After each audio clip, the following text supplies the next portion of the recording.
Daniel Cooper woke up at 6 in the morning like he always did. The alarm clock on his nightstand was older than some of his neighbors' children. It made a horrible buzzing sound that could wake the dead. Daniel had owned it for 27 years, and he saw no reason to replace it. He sat up slowly, feeling the familiar pain in his lower back and his bad knee. 53 years of life had not been kind to his body. 30 years of crawling under sinks, squeezing into tight spaces, and carrying heavy pipes had left their mark. But Daniel was not the type to complain. He had work to do. His small house in the suburbs of Detroit was quiet. It had been quiet for 3 years now, ever since his second wife had packed her bags and left. She had said something about him being emotionally unavailable. Daniel had not argued. He had just nodded and helped her carry her suitcases to the car. The house was small but clean. Daniel believed in keeping things in order. His tools were organized in the garage. His bills were paid on time. His lawn was mowed every Sunday. These were the things that mattered to him. Simple things, reliable things. He made himself a cup of coffee and sat at the kitchen table. Through the window, he could see the morning sun rising over the rooftops of his neighborhood. It was going to be a warm day. Good weather for fixing the Johnson family's water heater, which had been giving them trouble for weeks. Daniel drank his coffee and thought about nothing in particular. This was his favorite part of the day, the quiet moments before the world started making demands. His phone buzzed on the table, a text message from his daughter. "Did you see the news? Turn on your TV right now." Daniel frowned. Was not the dramatic type. She was a nurse at a hospital downtown, practical and level-headed like her father. If she was telling him to watch the news, something important must have happened. He walked to the living room and turned on the old television set. It took a moment to warm up, another relic from a different era that Daniel refused to replace. The screen flickered to life, showing a news anchor with a pale face and wide eyes. Behind her was an image that made Daniel stop breathing for a moment. Ships, massive ships hanging in the sky above New York City.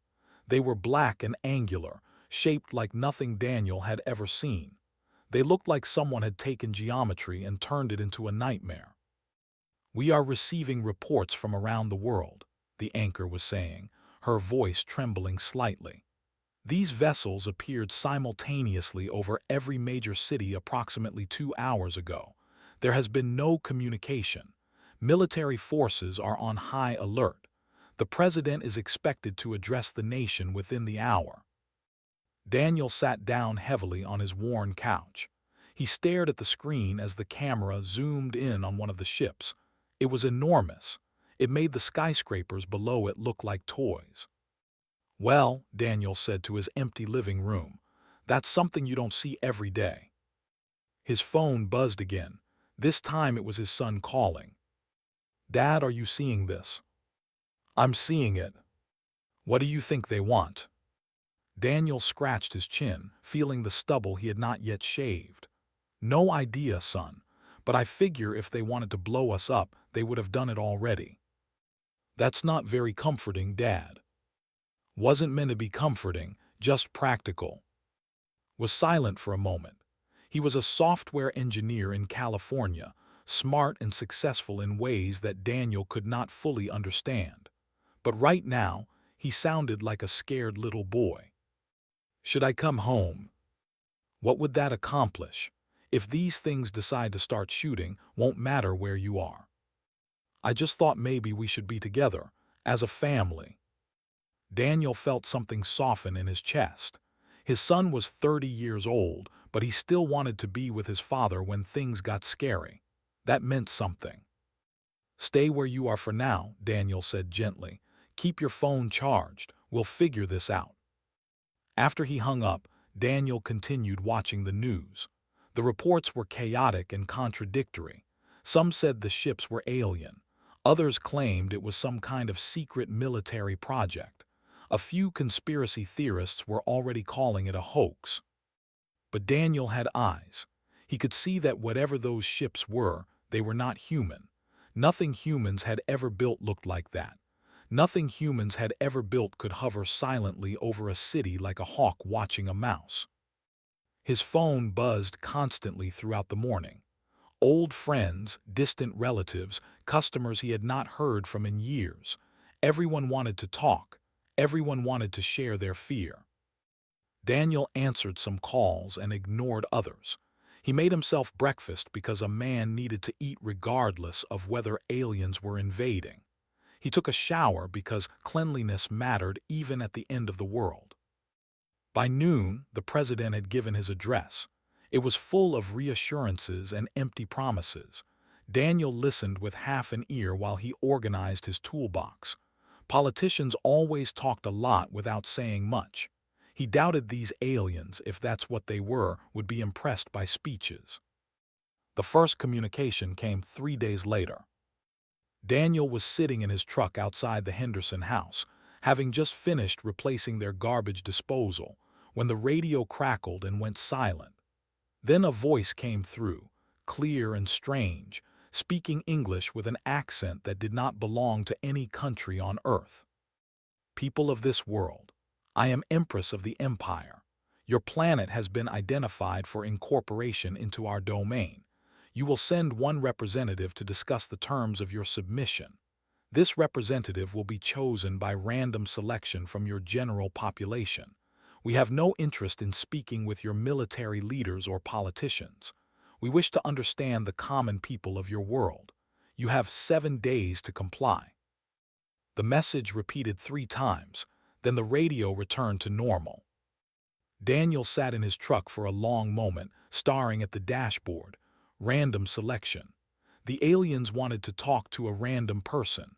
That was possibly the strangest thing he had ever heard.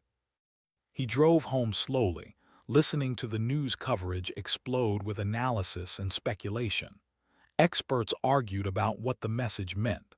Politicians demanded that proper representatives be sent instead. Military officials warned that this could be a trap. But the aliens had been clear: random selection, a common person. The United Nations convened an emergency session. After 3 days of arguing, they agreed to comply with the alien demand. They would create a global lottery, selecting one person from the entire human population to serve as Earth's representative. Daniel thought it was ridiculous. What could one ordinary person possibly say to beings who had crossed the stars? But he also understood the logic. The aliens had asked for something specific. It would be foolish to refuse. The lottery was conducted on the 5th day. Every person on Earth over the age of 18 was automatically entered. The selection process was broadcast live, using a specially designed computer system that multiple independent observers was truly random. Daniel was fixing a leaky faucet in his own bathroom when his phone rang. It was a number he did not recognize. Hello. Is this Daniel Cooper of 1847 Maple Street, Detroit, Michigan? Speaking. Mr. Cooper, this is General Hayes of the United States Air Force. I'm calling to inform you that you have been selected as Earth's representative to the Empire. Daniel dropped his wrench. It clattered loudly in the sink. Excuse me. Your name was selected in the global lottery, Mr. Cooper. You are the one person out of all humanity who will meet with the alien Empress. Daniel sat down on the edge of his bathtub. His bad knee was throbbing. His mind was blank. There must be some mistake. There is no mistake. The selection was by over 200 independent observers from countries around the world. You are Daniel Cooper, age 53, occupation plumber, correct? Yes, but I'm nobody. I fix pipes. I don't know anything about diplomacy or aliens or any of this. That appears to be exactly what the aliens requested, Mr. Cooper. A transport will be at your location within 2 hours to bring you to our preparation facility. I strongly suggest you pack a bag. The general hung up before Daniel could argue further. He sat there in his bathroom, staring at the half-fixed faucet, trying to process what had just happened. Him. Out of 8 billion people, the universe had decided to pick a plumber from Detroit to represent all of humanity. "This is ridiculous," he said out loud. But ridiculous or not, he had been chosen. And Daniel Cooper was not the type of man to run from responsibility, no matter how strange or terrifying it might be. He packed a small bag with some clothes and toiletries. He called and to tell them what had happened. Both of them wanted to come see him before he left, but there was no time. He promised to call them as soon as he could. He watered his plants and made sure all the lights were off. He left a note for his neighbor asking him to collect the mail. These were normal things, routine things, and doing them helped calm the panic that was trying to rise in his chest. The military transport arrived exactly on time. Black SUVs with tinted windows surrounded his house within minutes. Men and women in uniform stepped out, all of them looking at Daniel like he was some kind of exotic animal. A young officer approached him as he stepped out his front door. "Mr. Cooper, I'm Lieutenant Park. I'll be escorting you to the preparation facility." Daniel shook his hand. "Nice to meet you. You mind telling me what exactly a preparation facility is?" "It's where we'll brief you on everything we know about thee and help you prepare for your meeting with their Empress." "And how long will that take?" "You have 48 hours before the shuttle launches." Daniel laughed without humor. 48 hours to learn how to talk to aliens. That should be plenty of time. The lieutenant did not smile. "We'll do our best, sir." The preparation facility turned out to be a military base somewhere in Virginia.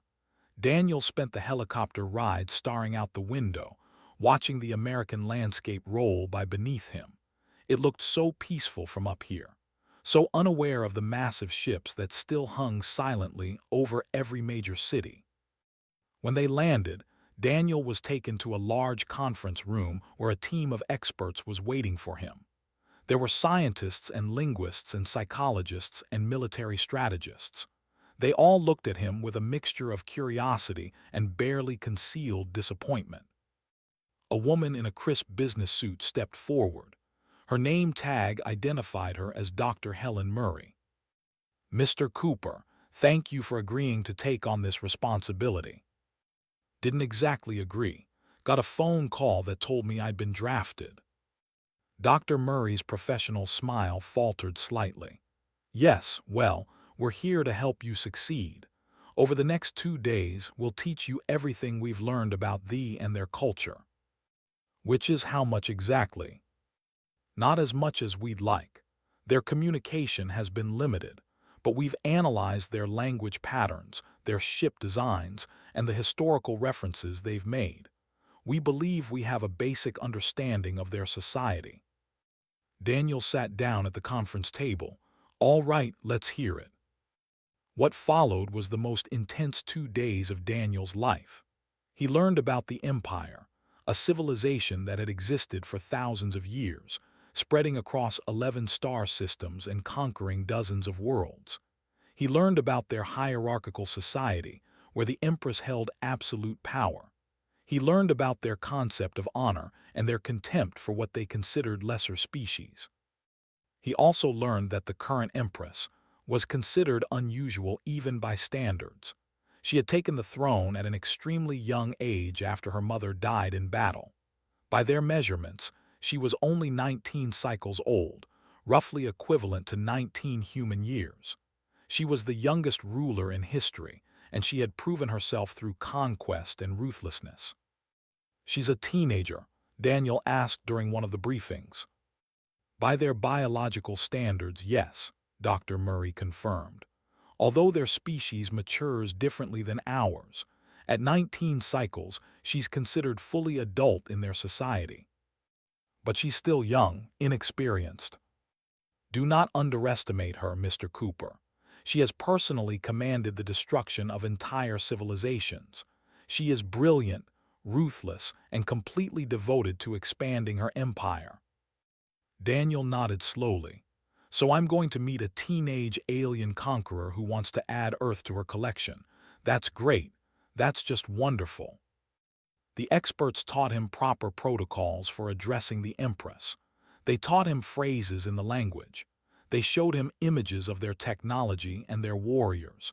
They prepared him as best they could for something that no human had ever experienced. But they could not tell him what to say.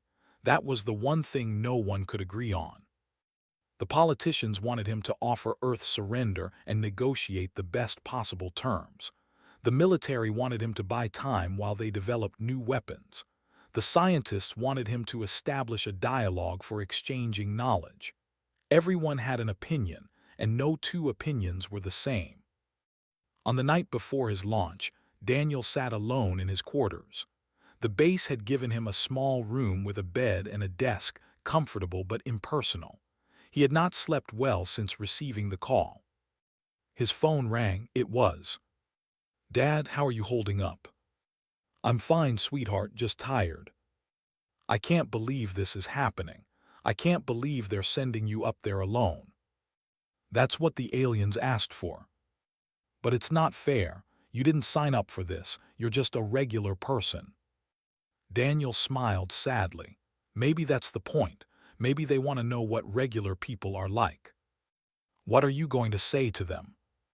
"I have no idea." Was silent for a moment. He could hear her breathing, could imagine her sitting in her apartment surrounded by the medical textbooks she still kept from nursing school. "Remember when I was 12, she said finally, "and those older kids at school were bullying me?" "I remember. You told me something that I never forgot. You said that bullies count on their victims being afraid. The moment you stop being afraid, they don't know what to do." Daniel nodded, even though she could not see him.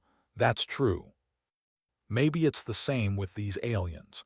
Maybe they expect us to be terrified and submissive. Maybe the best thing you can do is just be yourself. Be the stubborn old man who doesn't take anything from anyone." "I'm not that old." "Dad, you have a flip phone. You're ancient." They both laughed, and for a moment everything felt almost normal. "I love you." "I love you too, Dad. Come back safe." After they hung up, Daniel lay on his bed and stared at the ceiling. His daughter's words echoed in his mind. "Be yourself. Stop being afraid." It was not a sophisticated strategy. It was not the kind of approach that diplomats would recommend, but it was honest. And honesty was really the only thing Daniel had to offer. The next morning, Daniel was taken to the launch site. A small shuttle was waiting for him, sleek and silver, designed specifically for this mission. It looked fragile compared to the massive alien ships that still dominated the skies. Thousands of people had gathered to watch. Protesters demanded that the mission be canceled. Supporters held signs wishing him luck. News cameras captured every moment.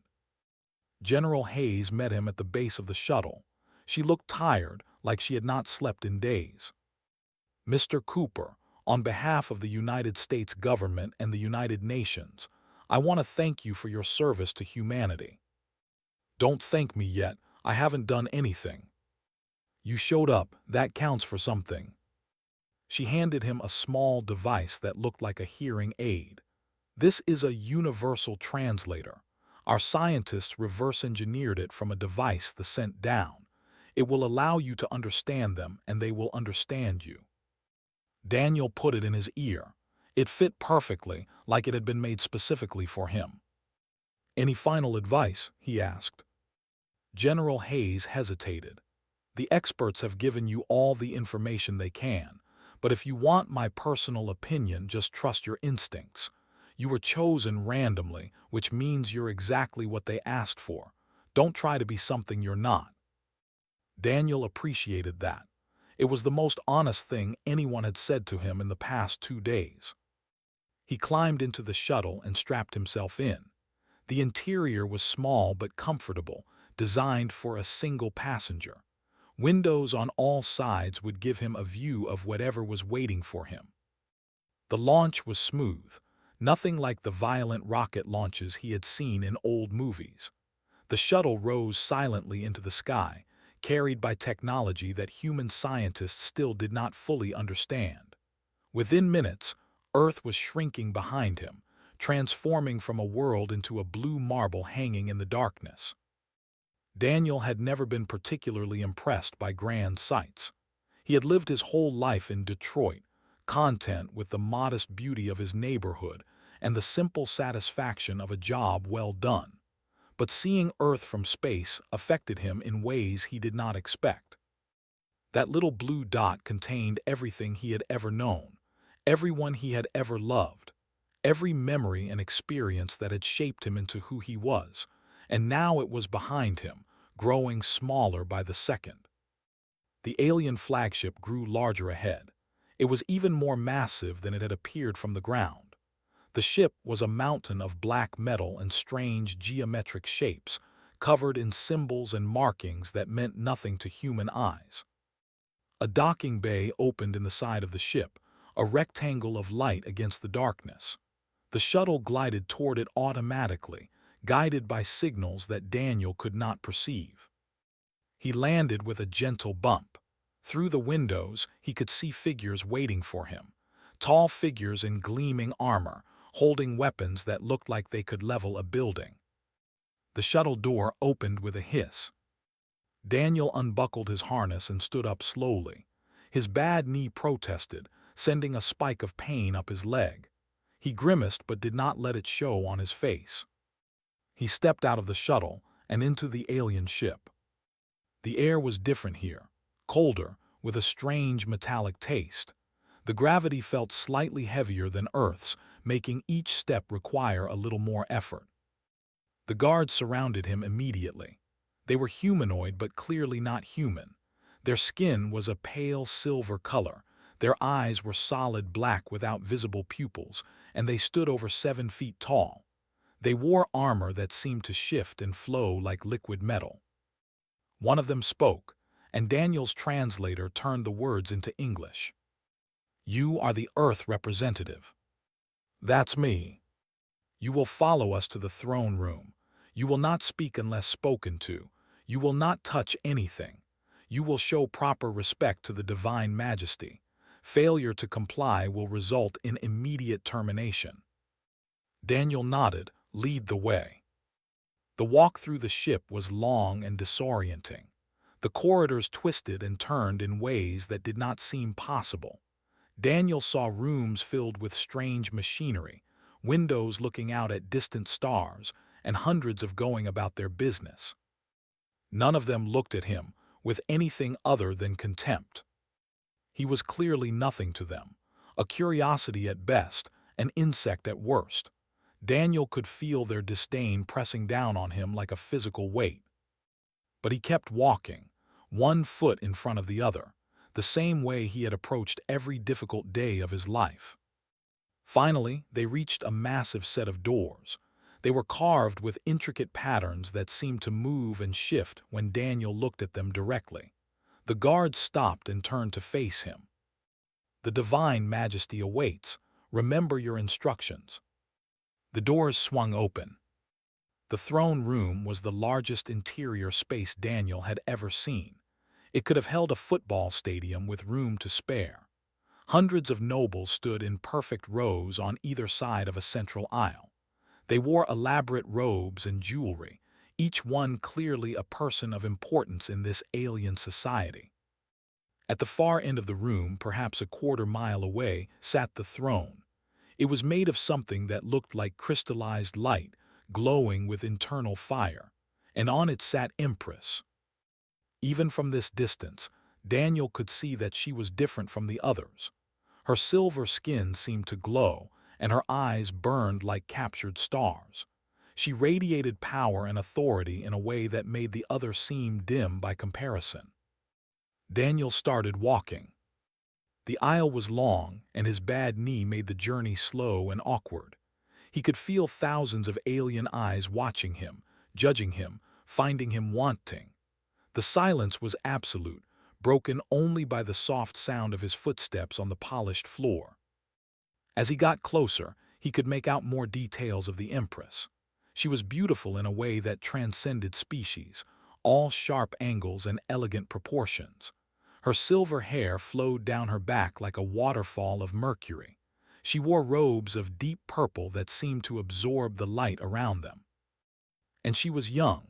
Despite everything he had been told, Daniel was still surprised by how young she looked. She could have been one of his daughter's friends, barely out of college, but her eyes held none of the innocence of youth. They were hard and cold and ancient.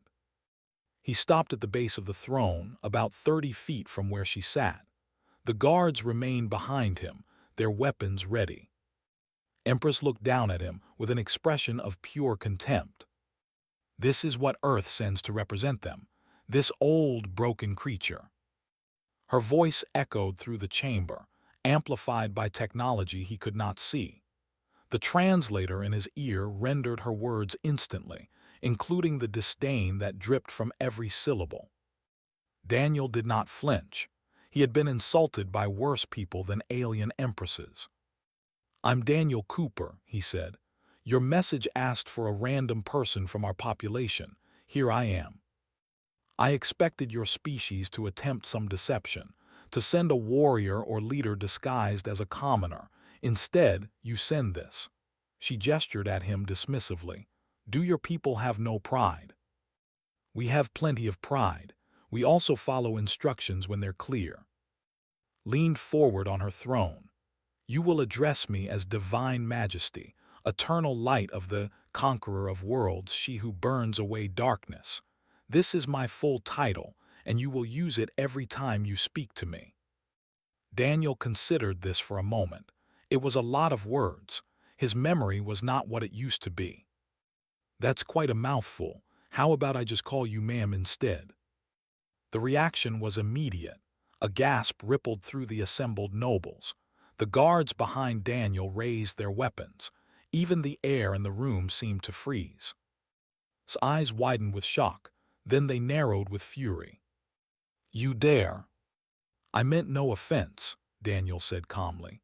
"But I'm an old man with a bad memory. If I tried to say your full title every time I spoke, we'd be here all day just getting through introductions. You will show proper respect, or you will die where you stand." "With respect, ma'am, I came here knowing I might die. That doesn't particularly scare me."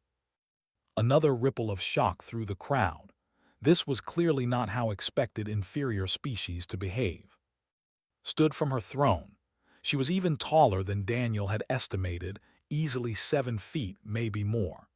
She descended the steps slowly, her purple robes flowing behind her, until she stood directly in front of him. Up close he could see the subtle patterns in her silver skin, like circuits just beneath the surface. Her eyes really did burn, with actual flames flickering in their depths.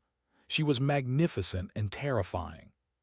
She looked down at him, he looked up at her. "You are not afraid," she said. "It was not a question. I'm 53 years old. I've been divorced twice, survived a tax audit, and raised 3 teenagers. Whatever you're planning to do to me, I've probably experienced worse."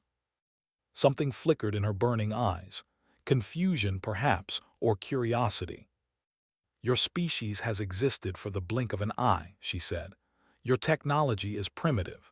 Your world is small and unremarkable. You should be on your knees begging for mercy." "Should I?" "Every species we have encountered has done so. They see our power and they submit. It is the natural order." Daniel nodded slowly. "I can see why that would be your experience. You've got big ships and fancy weapons and all that, impressive stuff. But here's the thing about humans. We're not very good at submitting. You will have no choice. Your world cannot resist us." "Probably not, but that doesn't mean we won't try." Circled him slowly, like a predator examining prey that was behaving in unexpected ways. "Your planet could be ash within the hour. I could give the order right now, and every city would burn." "I believe you." "Then why are you not afraid?" Daniel met her gaze steadily. "Because being afraid wouldn't change anything. You're either going to destroy us or you're not. My being scared won't affect your decision one way or another. Most species find that the prospect of extinction, motivates cooperation. Most species probably haven't spent their entire history fighting each other over nothing. We've been killing our own kind for about 10,000 years. We've invented more ways to die than you can probably imagine. At some point, you get used to the idea that everything might end. Stop circling. She stared at him with an intensity that made his skin prickle. You are strange, Daniel Cooper. I've been called worse. I have conquered worlds. I have destroyed civilizations older than your recorded history. I have commanded fleets that blotted out suns, and never once has anyone spoken to me the way you are speaking now. Then maybe it's time someone did. The Empress was silent for a long moment. The throne room held its breath. Every noble, every guard, every witness waited to see what would happen next. When finally spoke, her voice was quieter but no less dangerous. Tell me about your species, Daniel Cooper. Tell me what makes humans worth keeping alive. Daniel thought about the question. It was, he realized, possibly the most important question anyone had ever asked him. The answer might determine whether humanity survived or perished.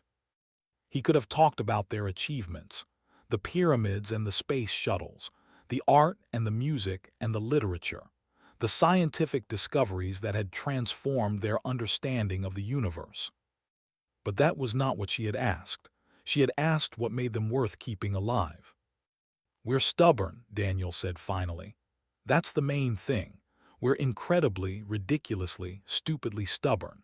You could burn every city, destroy every weapon, kill 99% of us, and the surviving 1% would crawl out of the rubble and start fighting back with rocks and sharp sticks. That is not a virtue, that is foolishness. Maybe, but it's who we are. We don't give up. We don't surrender. Even when we should, even when it would be smarter to admit defeat, we just keep going. Tilted her head slightly. That would make you difficult to control. Impossible to control, most likely. You could conquer Earth easily enough, but you'd never hold it. We'd be fighting you for generations, centuries. We'd never stop. We would simply kill all of you. Then you'd have to explain to your empire why you spent all those resources on a worthless little planet that gave you nothing but trouble. That wouldn't look very good for the great conqueror of worlds, would it? Something changed in its expression.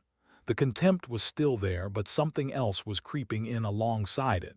Respect, perhaps, or at least recognition. You are more clever than you appear, Daniel Cooper.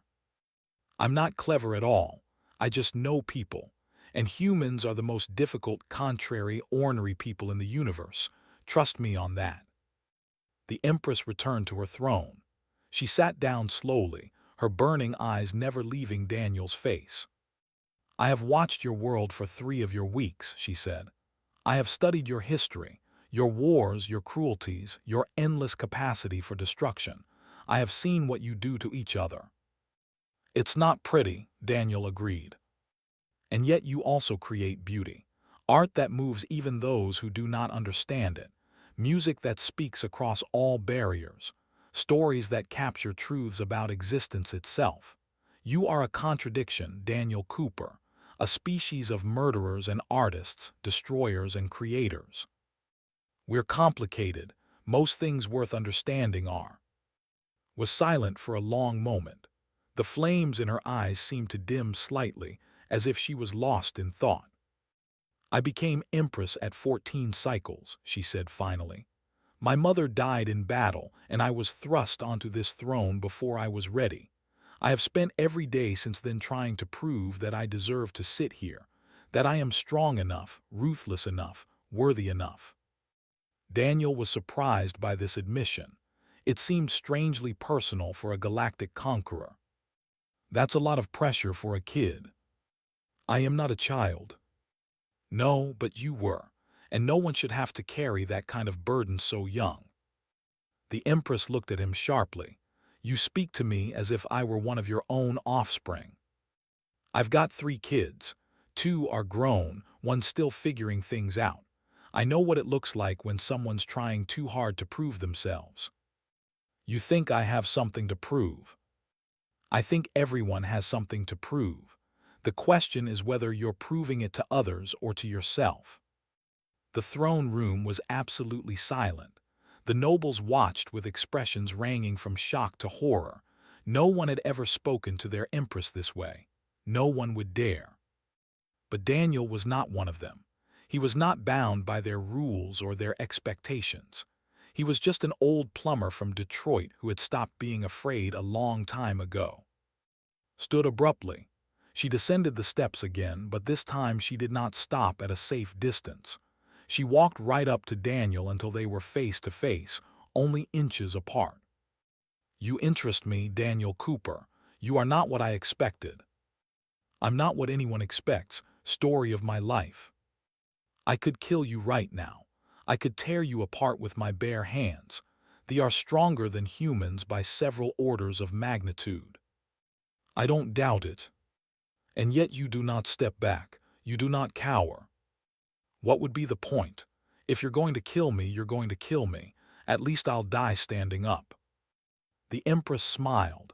It was a strange expression on her alien face, not quite human but close enough to recognize. There was no warmth in it, but there was something else. Appreciation, maybe. I have decided not to destroy your world today, Daniel Cooper. That's good to hear.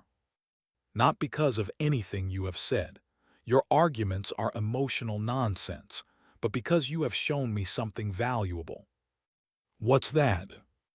That humans are not like the other species we have conquered. You do not bow. You do not beg. You stand before the might of the empire and you make jokes. I wasn't joking about the tax audit. That really was worse than this. Laughed. It was a short, sharp sound, but it was genuine. Several of the nobles looked like they might faint from shock. You may go, Daniel Cooper. Return to your world. Tell your people that they will not attack today, but also tell them that we will be watching. We will be studying. And one day, when we understand you better, we will return. Fair enough. Daniel turned to leave, then stopped. His bad knee throbbed, reminding him of how long he had been standing. One more thing, he said, if you don't mind me asking. Speak. Why did you really ask for a random person? You could have demanded to speak with our leaders. You could have negotiated with governments and militaries. Why did you want someone like me? Was quiet for a moment. When she spoke, her voice was softer than before. Because leaders lie. They present the version of themselves that serves their purposes. They hide their weaknesses and exaggerate their strengths. I have spoken with thousands of leaders from dozens of worlds, and I have never learned anything true from any of them. But random people. Random people are honest. They do not know how to be anything else.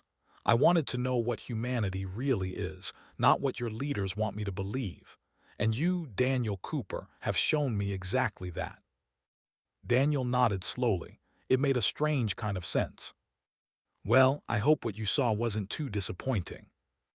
On the contrary, what I saw was fascinating, terrifying in its own way, but fascinating. Terrifying. The Empress smiled again, and this time there was something almost warm in it.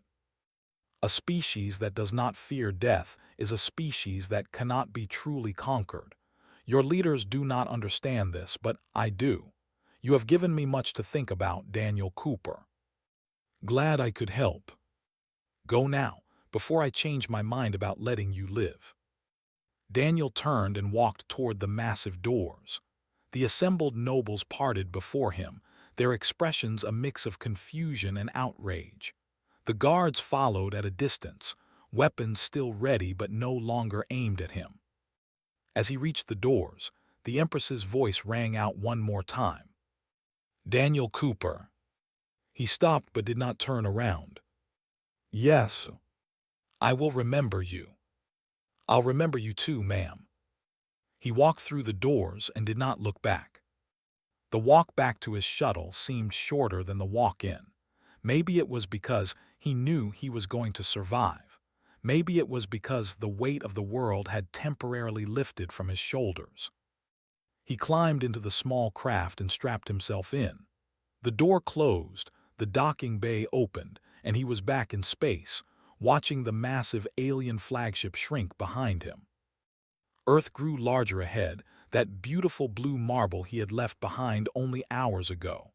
It looked the same as before, peaceful, unaware.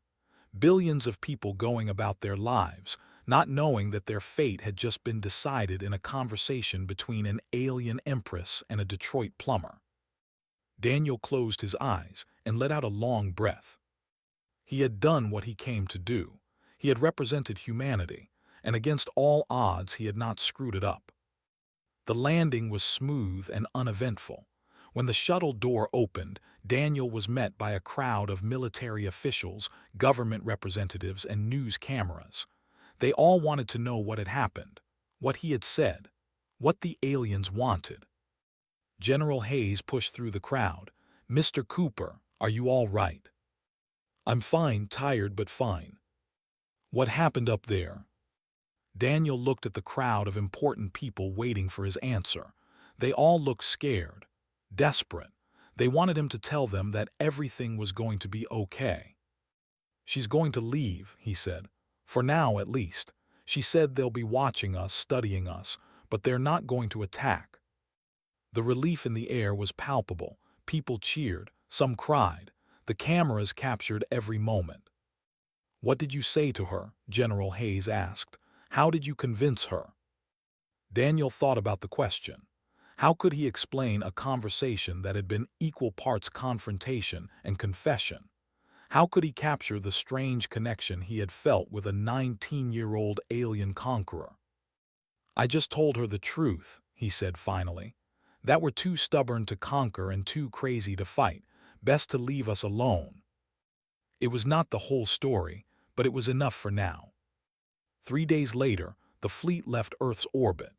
They departed as silently as they had arrived, their massive ships folding into some kind of faster-than-light travel that human scientists could not begin to understand. The world celebrated. Parades were held in every major city. Politicians gave speeches claiming credit for the outcome. Religions proclaimed it a miracle. Daniel Cooper went back to Detroit. He refused every interview request, every book deal, every movie offer. He did not want to be famous. He did not want to be a hero. He wanted to go back to his normal life, to his small house and his organized toolbox and his simple routines. His first day back, he got a call from the Johnson family. Their water heater was acting up again. Could he come take a look? Daniel smiled and grabbed his tools. "Be there in 20 minutes, he said. And just like that, life went on. But sometimes, late at night, Daniel would sit in his backyard and look up at the stars. He would think about the young empress with burning eyes, carrying the weight of an empire on her shoulders. He would wonder what she was doing, what world she was conquering, what thoughts kept her awake at night. And he would remember her final words. "I will remember you." He believed her. Some things, once said, could not be taken back. Some connections, once made, could not be broken. Somewhere out there, across the vast emptiness of space, an alien empress was thinking about a plumber from Detroit, and the plumber was thinking about her too. It was strange, it was impossible, it was completely absurd. But then again, so was everything about this situation. Daniel finished his beer and went inside. Tomorrow he had 3 jobs scheduled: a clogged drain, a broken sump pump, and a leaky toilet. Normal things, familiar things. He fell asleep quickly, and for the first time in weeks, he did not dream about aliens or empresses or the fate of humanity. He dreamed about pipes, comfortable, reliable, understandable pipes. Some things, after all, never changed.